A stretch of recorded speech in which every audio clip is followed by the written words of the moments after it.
Hey guys, it's DeRosa back with Gaming and Gaining, and today I'm going to be reviewing The Suicide of Rachel Foster. So, The Suicide of Rachel Foster can be purchased on Steam for, I think, like $20 or something. And I'm going to be reviewing what I enjoyed about the game, what I disliked about it, and whether I think it's worth the investment. The Suicide of Rachel Foster tells the story of Nicole, a young woman who finds herself back at her family hotel, the Timberline Hotel, 10 years after she had to move out due to her dad. So Nicole and her mother had moved out of the hotel after discovering that Leonard, her dad, was having an affair with a girl named Rachel Foster. And after the death of Nicole's mom and dad, Nicole's mom leaves a note that urges her to go back to the hotel and sell it. Nicole agrees to the plans that the mom wrote in the note to sell the hotel, and she goes back to the hotel thinking it's going to be a quick trip. Well, little does she know, as soon as she gets there, there's a giant blizzard that prevents her from leaving.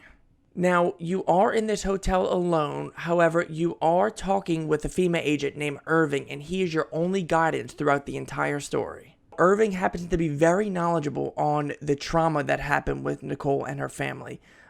He knows the hotel like the back of his hand. It's kind of creepy, but he is the only guidance that you get throughout the entire thing.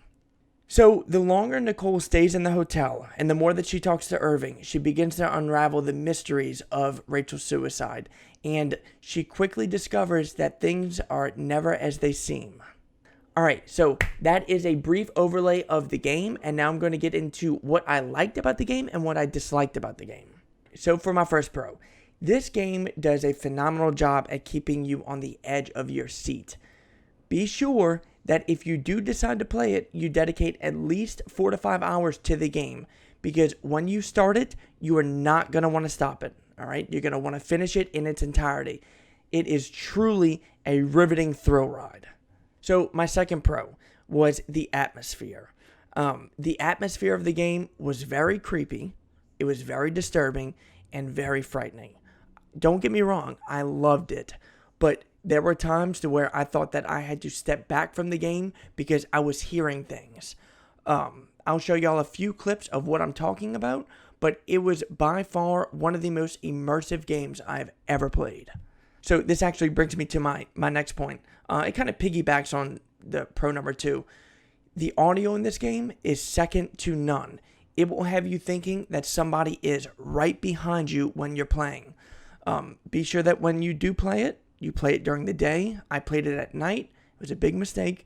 And I urge you to play with a headset. The game will be good if you use speakers, but if you want the full experience of the game, please play it with a headset. You will not be upset. All right. Let's roll the clips. Enjoy me being a gigantic baby. All right? What was that? Jen? What was that noise?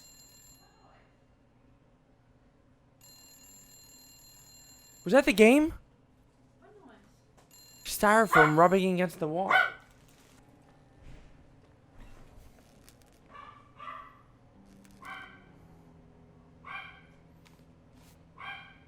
Jen? There it was again. Jen! Did you just make a noise?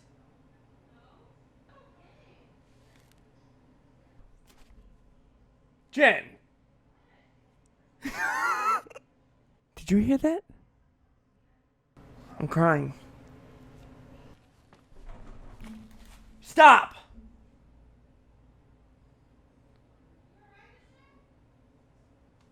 No. Figure out how to tell you. I feel real close to you, Nikki. God, I hear myself talk. I sound like an idiot. Got him! Hell no.